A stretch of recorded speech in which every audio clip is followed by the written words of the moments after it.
मैं लिस्ट बनाता हूँ। नंबर 1, भाई पर एफआईआर लिखाएंगे, हाँ या ना? हाँ सर। जेल भेजेंगे?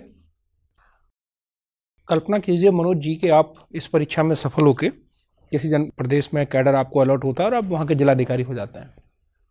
एक व्यक्ति, एक ठेकेदार आपके पास आता है और वो आपको काफ़ी बड़ा रकम ऑफर करता है, पेशकश आपको करता है और आप उसको मना कर देते हैं, जैसे जो कि आपको करना चाहिए एक अधिकारी होने के नाते।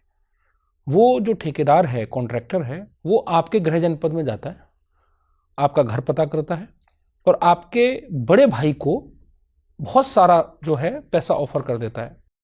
आपके बड़े भाई बहुत अच्छे इंसान हैं, लेकिन किसी ज़रूरत में वो फंसे हुए हैं, उन्हें पैसे की अविलंब ज़रूरत है। थोड़ा सा वो डगमगा जाते हैं और पैसे को स्वीकार कर लेते हैं। वो आपको फ़ोन करते हैं और आप इस भावनात्मक दबाव में आकर के कि चलो भाई हैं और काम होने में कुछ संभावनाएं भी हैं, आपने उसको आउटराइटली मना कर दिया था, फिर आपको लगता है नहीं कुछ संभावनाएं निकल आई हैं, हो सकता है इससे किया जा सकता है, और आप उनका काम कर देते हैं उस ठेकेदार का जिसे आपने पहले मना कर दिया था।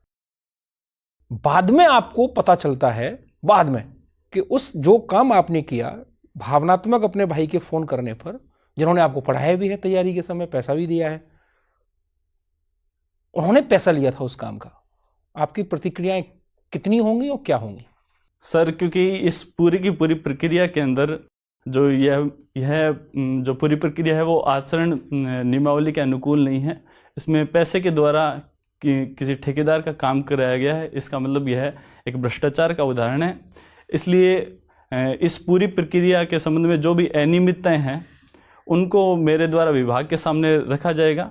तो आप अपनी ही कमी बताएंगे विभाग को? सर क्योंकि अगर आपने फोन करने पे दिया था, क्योंकि सर अगर कमी नहीं बताई जाएगी तो आगे चलकर यह मेरे कैरियर के संबंध में और बड़ी विकट समस्याएं उत्पन्न कर सकती है। इसलिए इसमें पारदर्शिता ही समुचित कदम होगा। नहीं तो क्या मतलब आप अपने भाई के खिलाफ क्या कार्रवाई करेंगे? भाई के खिलाफ? उन्होंने तो पैसा ले लिया सर, उसमें जो अनियमितता है उसके संदर्भ में। और भाई के खिलाफ कोई कार्रवाई नहीं करेंगे? भाई के खिलाफ सर मेरी ये कार्रवाई होगी कि वो पैसा है उसकी जो भी जानकारी थी वो विभाग के सामने रखी जाए और वो पैसा है वो उनको लौटाया। आप कार्रवाई करने में सक्षम है ना, आप जिलाधिकारी हैं, आप मुकदमा पंजीकृत करा सकते हैं, उन्हें जेल भेज सकते हैं। आपकी कार्रवाई क्या होगी? सर उसमें वस्तुनिष्ठता बरतते हुए पूर्णतः मानकों के साथ उन पर कार्रवाई की जाएगी। क्या कार्रवाई करेंगे आप? जेल भेज देंगे उनको? सर सारे निजी रिश्ते, भावनात्मकता, इमोशनल अटैचमेंट, उनका बलिदान सबको ताक पर रख के आप जेल भेज देंगे? सर वस्तुनिष्ठता और निष्पक्षता लोक सेवा के आधारभूत मूल्यों में से है, इसलिए ऐसा करना अनिवार्य है। तो क्या आप उनके फोन पे काम करना पसंद करेंगे? उन्होंने, आपने तो काम कर दिया उनका, तब तो आपने ये चीज सोची नहीं। सर यह अब गलती है। आप कार्रवाई की बात तो बाद में आ रही है, आपने तो अभी स्वीकार कर लिया कि आपने उनका काम कर दिया है। सर यह एक गलती है और इस आधार पर आगे आने वाली एक और गलती को दोहराना मेरे हिसाब से सही नहीं होगा। पहली बार आप उनके दबाव में आ जाएंगे जब वो फोन करेंगे तो?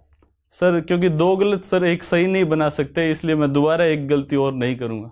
दोबारा ये गलती आप नहीं करेंगे? एक बार गलती लेकिन आप कर सकते हैं। उस गलती को मैं सुधारने के लिए विभाग के समक्ष जो भी तो मैं लिस्ट बनाता हूँ। नंबर 1, भाई पर एफआईआर लिखाएंगे, हाँ या ना? हाँ सर। जेल भेजेंगे? सर एफआईआर के बाद जो जांच प्रक्रिया का परिणाम होगा उसका पालन किया जाएगा। उसका पालन करेंगे? उन्हें बचाने का कोई प्रयास नहीं करेंगे? नहीं सर।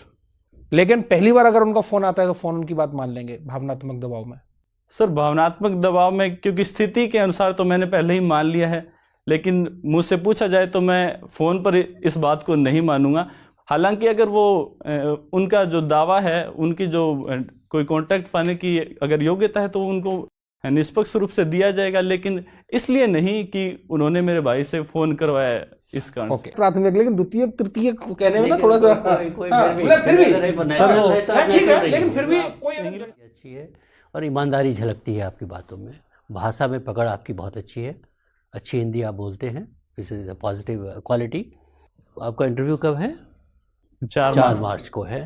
तो थोड़ा सा आप जहाँ पे डिसीजन मेकिंग क्वेश्चंस पूछा जाता है ना, कोशिश करें कि थोड़ा सोच लें 1 मिनट 2 मिनट मुझे बोलना क्या है, समझ रहे हैं ना।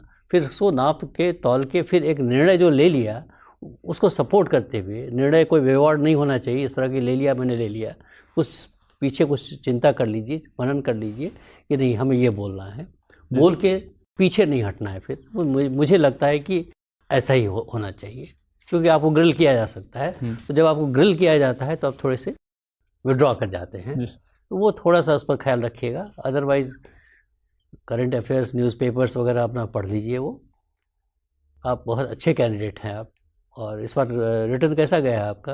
अच्छा, बस सेम सब्जेक्ट से गए हैं, इस बार निकल जाएंगे आप? मेरे हिसाब से आप इस बार निकल जाएंगे। हाँ, एक हाँ। बस मुझे जो कहना है कि जब भी हाइपोथेटिकल क्वेश्चन पूछा जाए उसका एक ही नियम है कि उसे पहले मोड पे ही ब्लॉक करना है। जब मैंने आपसे ये कहा कि आपके पास फोन आया है, आई वाज एक्सपेक्टिंग कि बोले नहीं सर, मैं उनको कहूंगा उस आदमी को दोबारा मेरे पास भेजिए, इतना तो मैं कर लूंगा, क्या मेरे भाई हैं तो ठीक है, मैं आपको I will give him second listening, but I won't compromise कि उनके कहने से मैं उसे काम दे दूं। आप वहीं फंस गए, फिर आप आगे गए, फिर और फंसते गए।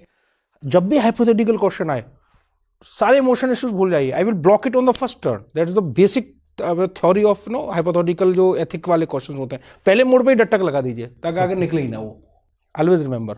दूसरा, कुछ जगह हिंदी आपकी बहुत अच्छी है, लेकिन फिर भी कुछ जगहों पे जो प्रचलित अंग्रेजी शब्द हैं तो कभी कभी बीच में जरूर, जैसे आपने कहा द्वितीयक तृतीयक, प्राइमरी हेल्थ केयर तो समझ रहा है प्राथमिक, लेकिन द्वितीयक तृतीयक को कहने में ना थोड़ा सा फिर भी ठीक है, लेकिन फिर भी कोई इंग्लिश के शब्द फिर कर सकते हैं, बाकी का जहां डिसीजन लेना। लेकिन मैं आपको में जैसे आपको ये आपको पहले से एंटिसिपेट करना चाहिए क्वेश्चन पूछा क्यों जा रहा है, कोई एथिक्स से रिलेटेड है, समझ रहे हैं ना?